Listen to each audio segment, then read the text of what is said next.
Pemirsa, wacana perlunya adanya reformasi sistem perizinan berusaha berbasis risiko atau online single submission atau yang lebih dikenal dengan OSS agar lebih sinkron dengan kondisi dan karakteristik daerah, khususnya Bali, mendapat tanggapan dari praktisi hukum yang juga seorang advokat alit Nusantara. Menurutnya, sistem perizinan OSS memang dirancang untuk mempermudah seseorang dalam membuat usaha.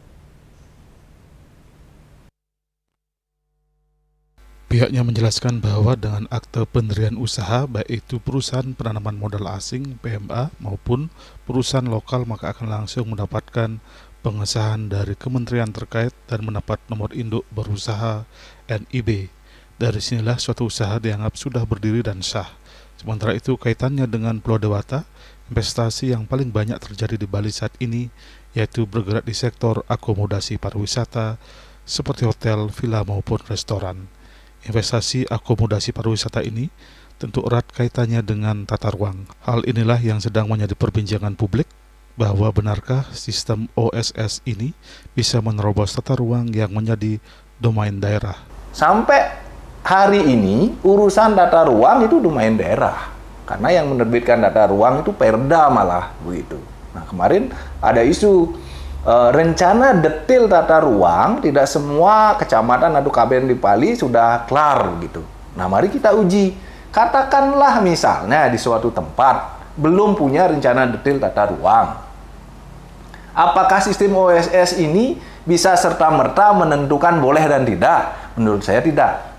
Karena apa? By system, untuk daerah-daerah yang belum punya detail tata ruangnya, pelaku usaha diminta untuk berkoordinasi dengan daerah setempat gitu. Saya kira tidak tepat kalau menempatkan persoalan ini ada kesalahan sistem OSS gitu. Karena dia tidak bisa menerobos semua yang menjadi domain dan kewenangan di daerah. Tetap mereka harus ada berkoordinasi. Kalau kaitannya dengan tata ruang, iya, bahwa daerah tidak tahu ada perusahaan berdiri di wilayahnya, tetapi iya, perusahaan pasti harus tahu pada saat perusahaan itu mengakses untuk mendapatkan bangunan, kecuali nakal ya.